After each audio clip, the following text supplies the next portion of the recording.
Hi, I'm Karyn Buxman, neurohumorist. I have a question for you. If you had to choose between 10 minutes on a rowing machine or 2 minutes of belly laughter, which would you choose? I know which one I would choose.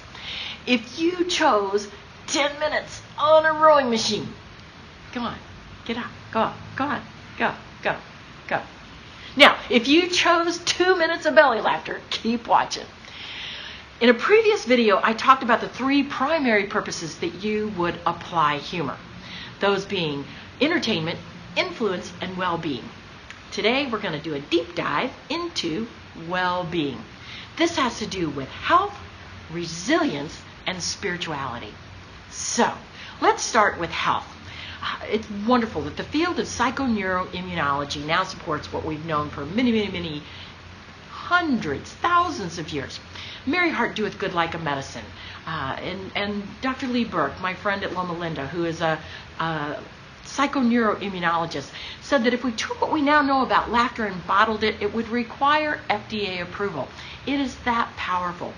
When you look at how humor affects us positively, it affects almost every single body system. Studies have been done on the immune system, on the cardiovascular system, on the endocrine system, on the musculoskeletal system.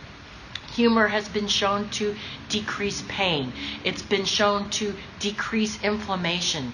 It's been shown to even affect us at the level of epigenetics.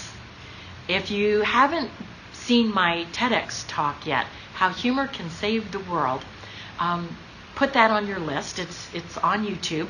And I go into more detail about how humor affects us at the genetic level, the cellular level, and even beyond. Epigenetics, baby. It's amazing.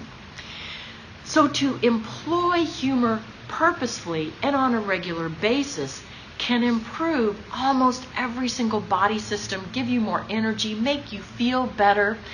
Why would you not want to do this? There was a study done by a very dear friend of mine, Dr. William Fry, and he found in a study that people who laughed a belly laugh for 2 minutes, it was the aerobic equivalent of 10 minutes on a rowing machine. I know. Can you believe it? How many of you have those expensive sweater hangers like I do, also known as a Nordic track or a treadmill or a stationary bicycle or elliptical machine? 2 minutes of belly laughter. Now, if you've not laughed for 2 minutes in a very long time, start slowly. Check with your doctor. Okay.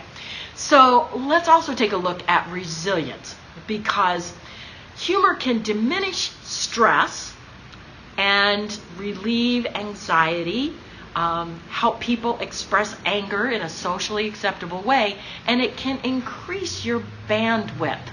And the more you practice humor, the more bandwidth that you build.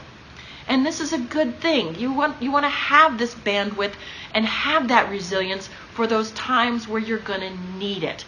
It's like trying to go to the bank and make a big withdrawal when you haven't been making any deposits. I'm going to tell you, the bank frowns on that. Not that I would know, just saying for a friend.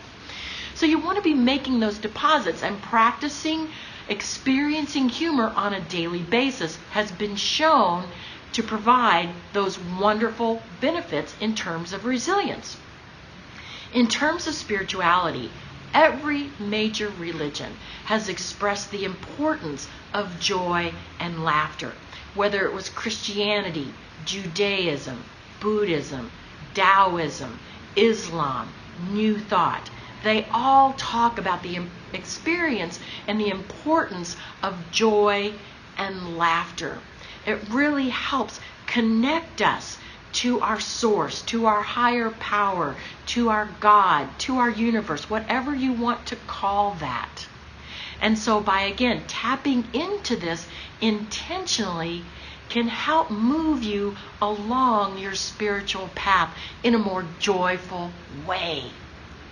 So to recap, I want you to be thinking proactively about using humor to experience better health, more resilience, and an improved spiritual experience.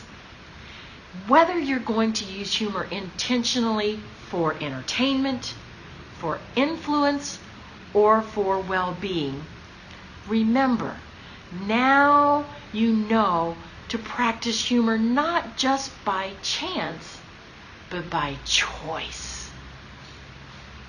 I'm Karyn Buxman, and thanks for watching.